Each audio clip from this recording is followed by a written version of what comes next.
નમસ્કાર મિત્રો દેશ અને દુનિયાના સુપરફાસ્ટ સમાચારમાં તમારું સ્વાગત છે। સૌથી મોટા સમાચાર સામે આવી રહ્યા છે ગેસ સિલિન્ડરના। દિવાળી પહેલા સરકાર આપશે ફ્રી ગેસ સિલિન્ડર। દિવાળી પહેલા ઉત્તર પ્રદેશની યોગી સરકાર દ્વારા 1.85 કરોડ મહિલાઓને મફત એલપીજી સિલિન્ડર આપવાનો નિર્ણય લીધો છે।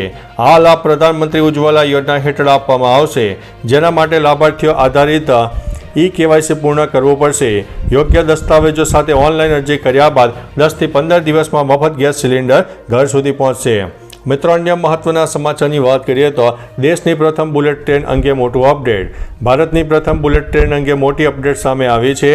રેલવે મંત્રી અશ્વિની વૈષ્ણવે જાહેરાત કરી છે કે ગુજરાતના સુરત અને બિલીમોરાના વચ્ચેનો પ્રથમ 50 કિલોમીટરનો ભાગ 2027 સુધીમાં અને મુંબઈ અમદાવાદ લાઇન 2029 સુધીમાં કાર્યરત થઈ જશે।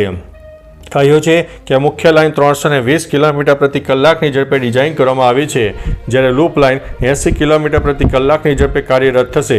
સલામતી માટે આધુનિક ટેકનોલોજીનો ઉપયોગ પણ થઈ રહ્યો છે। મિત્રો, અન્ય મહત્વના સમાચારની વાત કરીએ તો પરમાણુ હુમલાની તૈયારી કરી રહ્યું છે નાસા। US અવકાશ એજન્સી નાસા 2024 YR4 નામના લગભગ 60 મીટર પહોળા એસ્ટ્રોઇડ ટ્રેક કરી રહ્યું છે અને તેને નિષ્ક્રિય કરવા માટે પરમાણુ હુમલા સહિત વિકલ્પો પર વિચાર કરી રહ્યું છે। વૈજ્ઞાનિકો કહે છે કે આ એસ્ટ્રોઇડ 2032માં ચંદ્ર સાથે અથડાય તેવી શક્યતા છે, જે અવકાશમાં કાટમાળ ફેલાવીને પૃથ્વીના ઉપગ્રહો અને અવકાશયાત્રીઓ માટે જોખમ ઊભું કરી શકે છે। ચર્ચામાં એક મેગા ટનની ક્ષમતાવાળા પરમાણુ હથિયારનો ઉલ્લેખ છે। મિત્રો, અન્ય મહત્વના સમાચારની વાત કરીએ તો પેરા એથ્લેટિક્સ ચેમ્પિયનશિપ પાકિસ્તાન બહાર। ગઈકાલથી જ દિલ્હી ખાતે શરૂ થતી વર્લ્ડ પેરા એથ્લેટિક્સ ચેમ્પિયનશિપમાં પાકિસ્તાને પોતાનું નામ પાછું ખેંચી લીધું છે। શુક્રવારે લેવાયેલા આ નિર્ણય પાછળ પાકિસ્તાનનો દાવો છે કે ભારત સાથે વધતા તણાવને કારણે તેમને આ પગલું ભરવું પડ્યું છે। સ્પર્ધા 5 ઓક્ટોબર સુધી ચાલશે, જેમાં 100 દેશોના 1200 ખેલાડીઓ ભાગ લેશે અને ભારતના 73 ખેલાડી પણ સામેલ છે। મિત્રો, અન્ય મહત્વના સમાચારની વાત કરીએ તો 2025 માટે બાબા વેંગાની ભવિષ્યવાણી। 2025 માટે બાબા વેંગાની ભવિષ્યવાણીઓમાં સૌથી વધુ ચર્ચિત છે ભૂકંપો, જ્વાળામુખી વિસ્ફોટ અને ભારે હવામાન પરિવર્તન, જે અત્યાર સુધીમાં કેટલીક ઘટનાઓ સાથે મેળ ખાતા જોવા મળી રહ્યા છે। નવેમ્બરમાં પૃથ્વીના વાતાવરણમાં વિશેષ અવકાશયાન પ્રવેશવાની અને એલિયન જીવન સાથે સંપર્ક થવાની આગાહી પણ કરવામાં આવી છે। આ આગાહીઓની સત્યતા અંગે કોઈ નિશ્ચિતતા નથી। હવે ફક્ત કહી શકાય છે કે આ આગાહી સાચી થાય છે કે નહીં। મિત્રો, અન્ય મહત્વના સમાચારની વાત કરીએ તો ટ્રમ્પે તાત્કાલિક સેના મોકલવા માટે કર્યા છે આદેશ।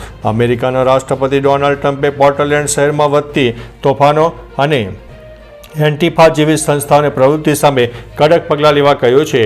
ટ્રમ્પે સંરક્ષણ સચિવને ICE સુવિધાઓ અને અન્ય સંવેદનશીલ સ્થળોના રક્ષણ માટે તાત્કાલિક સૈન્ય મોકલવાનો આદેશ આપ્યો છે। તેમણે જરૂરી પડે તો સંપૂર્ણ બળનો ઉપયોગ કરવાની પણ મંજૂરી આપી છે। ટ્રમ્પના આ નિવેદન બાદ અમેરિકી રાજકારણમાં ચર્ચા અને તણાવ પણ વધી રહ્યા છે। મિત્રો, અન્ય મહત્વના સમાચારની વાત કરીએ તો વિરાટ અને અનુષ્કાના આ ફોટાએ તો સોશિયલ મીડિયામાં ધૂમ મચાવી। ટીમ ઇન્ડિયાના સ્ટાર ક્રિકેટર વિરાટ કોહલીએ પોતાની પત્ની અને અભિનેત્રી અનુષ્કા શર્મા સાથેનો સુંદર ફોટો સોશિયલ મીડિયામાં શેર કર્યો। વિરાટે કેપ્શનમાં લખ્યું કે 1 મિનિટ થઈ ગઈ। આ ફોટો પર ફેન્સે ભારે પ્રેમ વરસાવ્યો। કોઈએ કિંગ અને ક્વીન લખ્યું છે તો કોઈએ ઘણા સમય પછી આ સાથેનો ફોટો કમેન્ટ કર્યો છે। ઘણા ફેન્સ લાલ હાર્ટ ઇમોજી સાથે વિરાટ અને અનુષ્કાની જોડીને પ્રશંસા કરી રહ્યા છે। મિત્રો, અન્ય મહત્વના સમાચારની વાત કરીએ તો દક્ષિણ ગુજરાતમાં ભારે પવન સાથે વરસાદની આગાહી। ગુજરાતમાં ભારે પવન સાથે હવામાન વિભાગે રેડ એલર્ટ આપ્યું છે। દક્ષિણ ગુજરાતના ડાંગ, સુરત અને અમરેલી સહિત અનેક વિસ્તારમાં વરસાદ થઈ શકે છે। ઉપરાંત અમદાવાદમાં પણ આગામી 2 દિવસમાં ભારે વરસાદના સંદેશા છે। નવરાત્રિ ઉત્સવ દરમિયાન વરસાદ હજુ પણ ખલેલ પહોંચાડી શકે છે। સામાન્ય જાગૃત રહેવા અને સલામતી પ્રણાલી અનુસરવા હવામાન વિભાગની સલાહ છે। મિત્રો, અન્ય મહત્વના સમાચારની વાત કરીએ તો વિજય રેલીમાં થયેલી ભાગદોડને લઈને કેન્દ્રીય ગૃહ મંત્રાલયે કંઈક આવું કહ્યું છે। તામિલનાડુના કરૂરમાં અભિનેતા અને રાજકારણી વિજયની ચૂંટણીની રેલી દરમિયાન થયેલી નાસભાગમાં અનેક લોકોના મોત અને ઈજાઓ થતાં કેન્દ્રીય ગૃહ મંત્રાલયે રાજ્ય સરકાર પાસે વિગતવાર રિપોર્ટ માંગ્યો છે। રિપોર્ટમાં પીડિતોને બચાવવા, સારવાર માટે કરાયેલા પગલાં અને સુરક્ષા વ્યવસ્થાની વિગતો સામેલ કરવા કહ્યું છે। રાજ્ય સરકારે દુર્ઘટનાની તપાસ માટે નિવૃત્ત ન્યાયાધીશની અધ્યક્ષતામાં કમિશન બનાવ્યું છે। મિત્રો, અન્ય મહત્વના સમાચારની વાત કરીએ તો ફેમસ પંજાબી સિંગરનો ભયાનક અકસ્માત. પ્રસિદ્ધ પંજાબી ગાયક રાજવીર જવંદા હિમાચલ પ્રદેશના સોલનમાં બાઇક અકસ્માતમાં ગંભીર રીતે ઘાયલ થયા છે. શિમલા જતા સમયે તેમની બાઇક નિયંત્રણ ગુમાવતા અકસ્માત થયો. તેમને માથા અને રીઢની હાડકીમાં ઈજાઓ પહોંચી. પ્રાથમિક સારવાર દરમિયાન તેમને હોસ્પિટલમાં દાખલ કરવામાં આવ્યા, જ્યાં હાર્ટ એટેક પણ આવ્યો. હાલ તેમને મોહાલી સ્થિત ફોર્ટિસ હોસ્પિટલમાં ખસેડવામાં આવ્યા છે અને વેન્ટિલેટર સપોર્ટ આપવામાં આવ્યો છે. મિત્રો, અન્ય મહત્વના સમાચારની વાત કરીએ તો ઈપીએફ ધારકોને ઈપીએફઓની ચેતવણી. ઈપીએફ એ લોકોને ચેતવણી આપી છે કે પીએફ ભંડોળ ફક્ત વાસ્તવિક જરૂરિયાતો માટે ઉપાડવું જોઈએ. ઈપીએફ યોજના 1952 મુજબ લગ્ન, શિક્ષણ, બીમારી, ઘર ખરીદી કે બાંધકામ માટે પીએફ ઉપાડ માન્યતા છે. ખોટા કારણોસર ભંડોળ ઉપાડવાથી 3 વર્ષ સુધી ઉપાડ પર પ્રતિબંધ લાગી શકે છે. વ્યાજ સહિતની રકમ ચૂકવ્યા વગર નવું એડવાન્સ મંજૂર નહીં થાય. ઈપીએફઓએ કહ્યું છે કે તમારા ભવિષ્યનું રક્ષણ કરો. મિત્રો, અન્ય મહત્વના સમાચારની વાત કરીએ તો દક્ષિણ ગુજરાતમાં ભારે વરસાદથી તારાજી. નવસારીના વાંસદા અને ચીખલી તાલુકામાં ભારે પવન સાથે વરસાદ થયો.